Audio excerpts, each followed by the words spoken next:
सन 2004 एक बंदा Olympic qualify नहीं कर पाया और पूरी तरह हार के बाहर हो गया। दुनिया के लोगों को लगने लगा कि मेडल तो छोड़ो, वो ओलंपिक क्वालिफाई तक नहीं कर पाएगा। यहाँ तक कि उसके कोचेस भी उसे 100 मीटर छोड़ 200 मीटर रनिंग करने के लिए कहने लगे। ऐसे हालातों में खुद की छोड़ दुनिया के सुनने वाले तो लाखों मिल जाएंगे, लेकिन इन्हीं हालातों में वो बंदा दुनिया की छोड़ खुद की सुन रहा था और इसी एटीट्यूड ने एक शॉपकीपर के बेटे को दुनिया का सबसे तेज दौड़ने वाला बंदा बना दिया।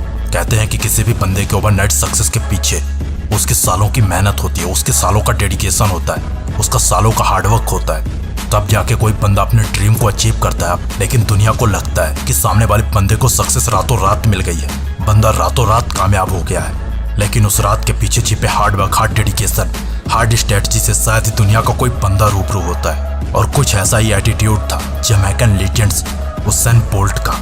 जब एक रिपोर्टर ने एक इंटरव्यू के दौरान बोल्ट से पूछा कि आपको सक्सेस तो रातों रात मिल गई, आप तो रातों रात कामयाब हो गए, ज्यादा हार्डवर्क नहीं करना पड़ा, तब बोल्ट का जवाब था, हाँ बट ये रात बहुत लंबी थी। बॉस, ये दुनिया आपकी कामयाबी देखेगी, ना कि आपका हार्डवर्क, ना कि आपका स्ट्रगल। क्योंकि 2004 में यही वो बंदा था जिसने 200 मीटर की रेस को भी क्वालिफाई नहीं कर पाया था। इसके कोच भी इससे कहने लगे थे कि तुम 100 मीटर रेस के लिए बने ही नहीं हो, तुम्हें अपना पूरा फोकस 200 मीटर रेस पर लगाना चाहिए। और इसके पीछे वजह थी इस बंदे की हाइट, इस बंदे के पैरों की लंबाई। लेकिन इस बंदे ने भी हार नहीं मानी, सालों तक हार्ड प्रैक्टिस की, सालों तक हार्ड स्ट्रेटजी को अपनाया। ना दोस्तों से मिलना, ना पार्टी करना, ना किसी से बातें करना, बस जारी थी तो प्रैक्टिस पर प्रैक्टिस। जब सारी दुनिया कहती कि बस कर बोल्ट, तब बोल्ट खुद से कहता कि थोड़ी और जोर लगा बोल्ट। जब सारी दुनिया कहती कि टूट जाएगा, थक जाएगा, तब बोल्ट खुद से कहता तभी तो जीने का मजा आएगा। और मेहनत करने की इस भूख ने बोल्ट को दुनिया का सबसे तेज दौड़ने वाला बंदा बना दिया और उन बंदों को रॉन्ग प्रूव कर दिया जो कहा करते थे कि तुमसे ना हो पाएगा।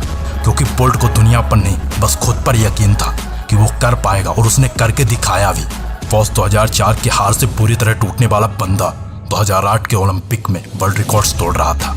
कुछ ऐसा ही पावरफुल रिवेंज होता है एक पावरफुल बंदे का अपनी नाकामयाबी से और अपने नाकामयाबी की दर्द से। बिकॉज सक्सेस तो रातों रात नहीं मिलती, बट एक ऐसी शाम जरूर आती है जब उस रात सक्सेस मिलती है। लेकिन उस रात से पहले बंदे को नाकामयाबी के दर्द से गुजरना पड़ता है, तो कई सालों तक हार्डवर्क के दौर से गुजरना पड़ता है। जब सारी दुनिया कहे कि बस कर बेटा, तब खुद से लड़ना पड़ता है। क्योंकि तकदीरों के भरोसे बैठने से लकीरें कभी भी नहीं बदलती।